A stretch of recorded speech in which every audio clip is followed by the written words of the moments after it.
A short while ago, I made a video on Avatar 1 and 2, and more precisely, on the baffling lack of cultural relevance and impact that the two movies have had, despite being absolutely enormous box office successes, with Avatar 2 The Way of Water earning a wildly preposterous $2.3 billion.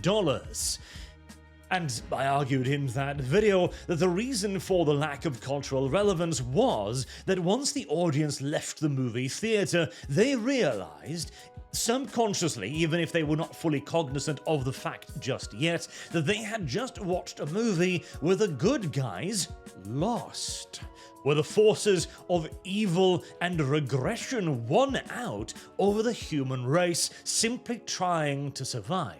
In other words, the humans didn't do anything wrong and were instead defeated at the end by a deus ex machina pulled straight out of a literal divine asshole, resulting in people being more than happy to visit Pandora, but nobody actually wanted to stay on Pandora. But Avatar 3 is a little bit different. I do in fact believe that Avatar 3 will have some cultural impact, at the very least more than 1 and 2, and hell, more than 1 and 2 combined. Now granted, that is a rather low hurdle to clear. It's basically directly equivalent to bragging about winning the gold medal in the Little League Wrestling Championship as a fully grown adult. But hey, it's an achievement, and any achievement, no matter how utterly dishonorable, is something to be proud about, right? And whilst Avatar 3 does not seem to be tracking quite as well as 2, it has created more meme magic. Largely, not even largely, exclusively, in fact, revolving around Quaritch and Varang, or at least their romance, which does again track quite well with Avatar 1 and 2, whose only real memology was around Quaritch. This piece was a fascinating one because it became very popular, 6.5 million views now? Very, very big, and a lot of them were people basically complaining about the, quote, sexualization of Varang. You know, the 12-foot cat girl who wears, literally 2 scraps of clothing in total to cover herself. She's being too sexualized by this drawing. I see.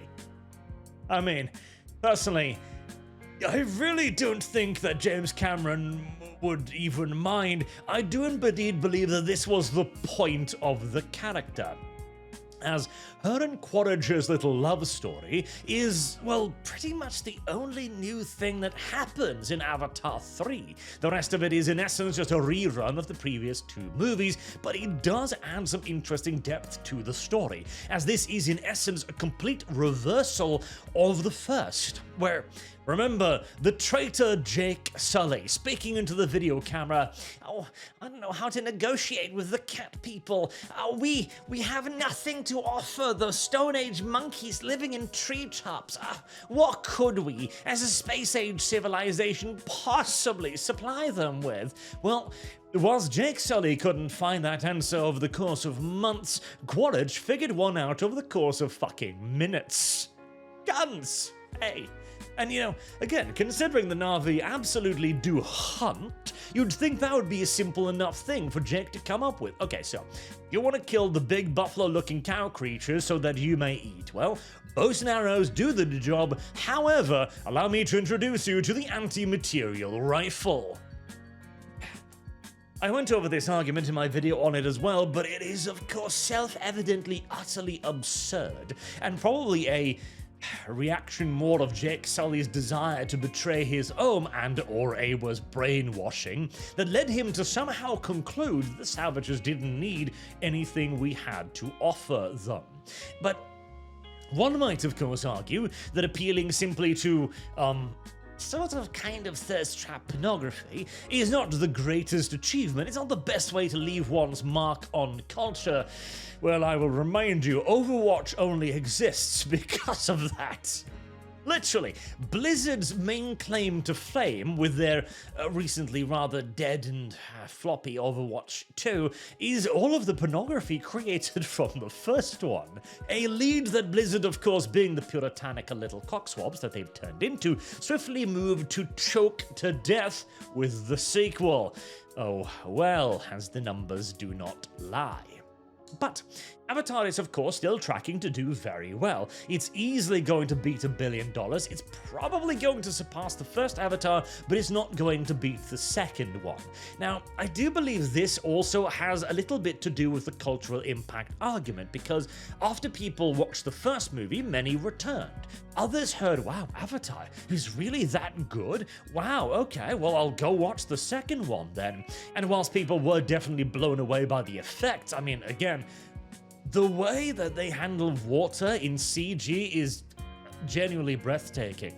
As somebody who once upon a time studied 3D, that shit is incredible. But the story itself was basically Free Willy. The majority of my generation has seen this tale told millions of times before, and so clearly a lot of people weren't that eager to return to watch the sequel of the sequel. And especially considering that 3 offers next to nothing new, it's really rather hard to argue with that. And yet, the cope surrounding this has been fascinating. There is a whole group of people who have built a significant portion of their personality upon liking Avatar, and have been exceptionally salty over the last few years over the argument that it has had no cultural impact, because of course to them it has, which kicks off that little defensive mechanism in the brain going, no, don't hate my favorite thing, don't point out how it's obviously flawed on every single layer. I have literally defined myself by this being good, to the point where you get, stuff like this. Is it too early to say Avatar is one of the greatest trilogies of all time? Well, fuck, firstly, it's not even a trilogy, and second, are you serious? The greatest trilogy of all time has a third movie where nothing gets resolved and is simply a rerun of the preceding 2. Oi. Or, of course, the bragging about the box office numbers. Each Avatar movie is a new Cameron district. Avatar has no cultural impact. $2 billion. It's just Dancing with Wolves. $2 billion. No one can name the characters. $2 billion. None of these are arguments. See, that's the thing. Nobody's arguing that Avatar isn't a financial success. It absolutely is, and I'm beginning to think that the primary reason why is because Avatar is in no way challenging. Avatar is comfort food. In an era where you need to put ever more effort into enjoying media, whether it be superhero movies or sequels and spin-offs, etc., where you have to actually watch something to get it, Avatar remains kind of just this thing. You enter the cinema, you watch the blue cat people beat up the humans for a few hours, and then you're done. You know exactly what you're doing, what you're getting into, and you know exactly that it's not really going to make a whole lot of sense, but nobody's going to expect you to understand or take anything away from the movie, because nobody's going to care in 3 months' time. As for the it earns a lot of money, I'm actually thinking that becoming cultural significance, or becoming of cultural significance, is pretty much directly inverse to actually earning money. I mean, think about it. Starship Troopers bombed at the box office, and yet it went on to practically define a solid portion of a generation. It is one of probably the most discussed movies out there at the moment when it comes to like video essays and such on nonsense, as people continue to get it somehow wrong. Or Blade Runner, another flop upon release, which became a cult classic afterwards. Hell, Shawshank Redemption was a flop in the movie theaters, and, well, I mean, why wouldn't it? That's not exactly a particularly descriptive or effective title. Or Dread 3D, a movie entirely sunk by its title.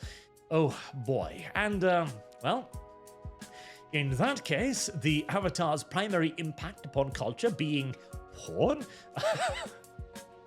Hey, it's something, right? Although even then, I haven't actually seen too much of it. I've mostly seen, again, the memeage of it, and even then, only a relative handful of those memes too.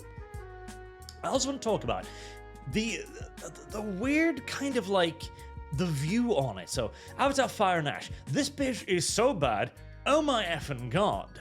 I mean, don't get me wrong, Varang is an interesting villain, and she is a very fascinating, complete inverse of the Na'vi that we've seen up until this point. One that rejects Awa, because Awa is of course not a kind and caring goddess. She is more than happy to wipe out entire population centers if it is in her interest. But the problem is that she didn't really have a storyline.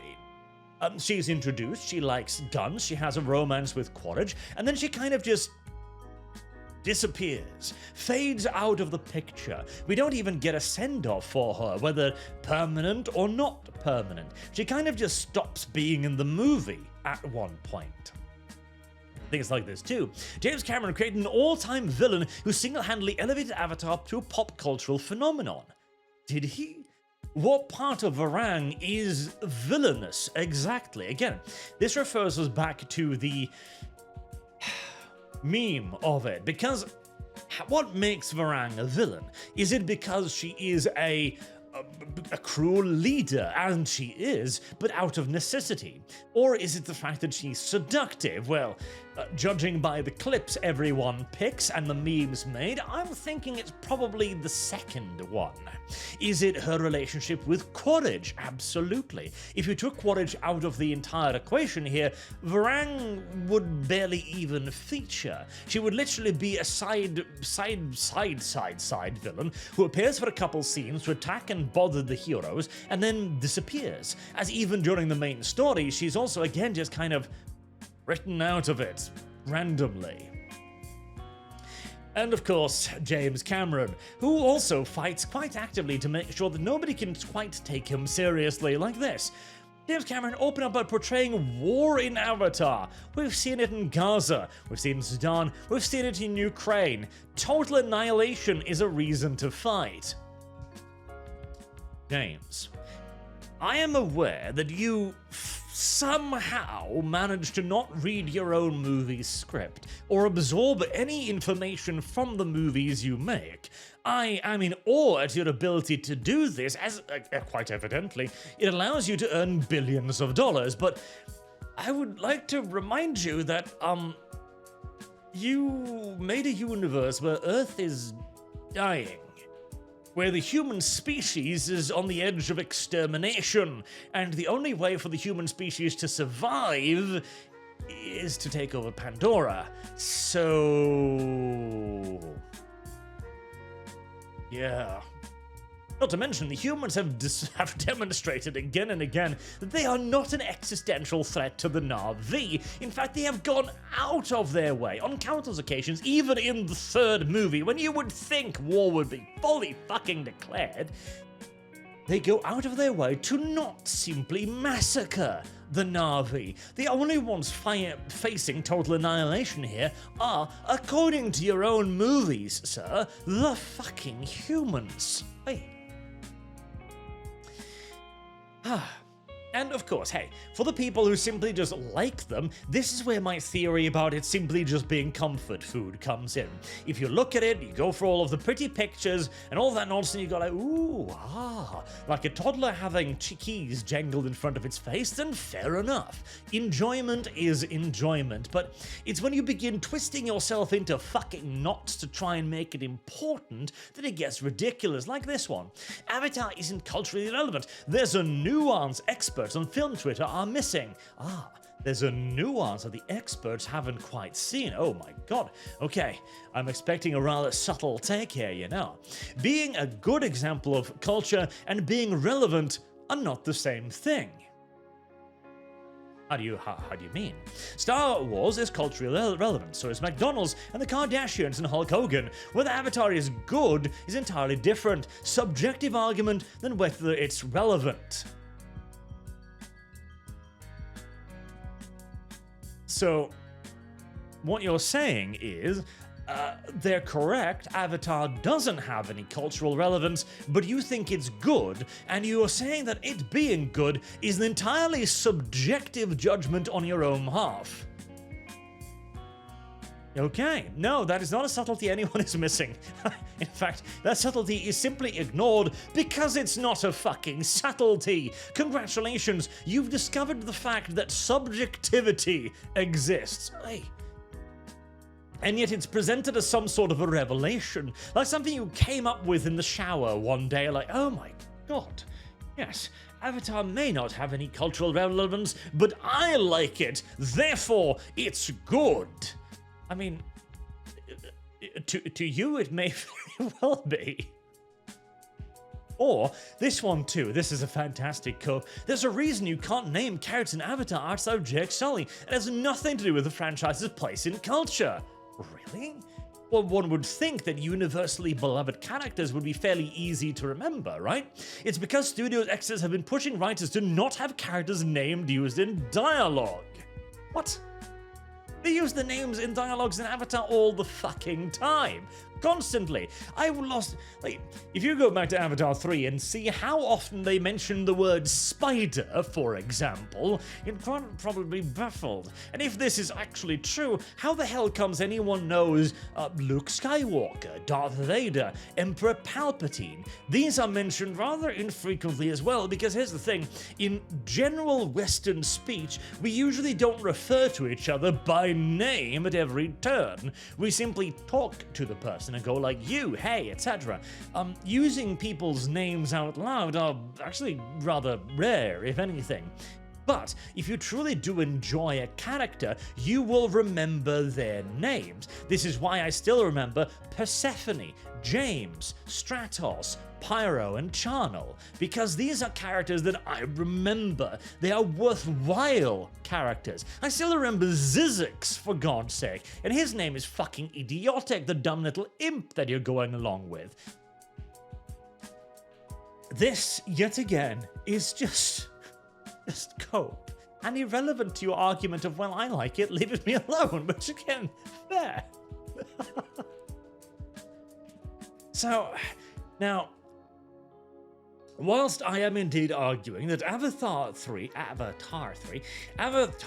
has more cultural relevance than 1 and 2, again, a somewhat low bar, but still, admittedly, it will be interesting to see how long this cultural relevance lasts. Will it outlive the initial hype period of the movies themselves being active in cinemas? I'm not entirely sure. I do think we are going to see more references of Varang, especially in the racist boyfriend thing, but I also believe that she is going to be picked up as a fine counter-argument against many of the earlier movies. Yet again, bear you in mind Jake Sully's idea that there was nothing that could possibly be offered to the Na'vi, and even in my video I argued, come on, refrigeration, the ability to store food for times of hardship. If Varang had had access to fucking refrigerators, she wouldn't have turned evil. If they had access to silos, food storing technology, if they had access to, well, aid, if Varang's people had known of the humans and known of Quaritch in the time of need, when the volcano spewed fire and burned their forest, literally all they would need to do is go to the humans and go, okay, listen, our territory is this huge clump of the forest, okay? We need your help. We will help you against other enemies. We might even allow you to extract resources from our forests, but we're starving right now, and the humans would have the capacity to help them. The Na'vi didn't help them, Awa didn't help them, nobody but themselves. Even the wind traders, you know, the people traveling in those silly little convoys across Pandora, or these things, yeah? They didn't stop to help, they didn't offer them food, they didn't even offer to evacuate them out of their burnt out home. They simply flew by and go like, oh god, yeah, those fire tribe savages, they're getting more aggressive every day. It's weird, but yeah, no, starving people tend to get rather belligerent against their neighbors. Odd, that. So I think Varang's place in cultural history and relevance to Avatar 3 will become yet another argument for why the humans did absolutely nothing wrong. Not to mention how the humans seem to have a superior ability to coexist with other species than the Navi do. Oh well. But yes, Avatar 3.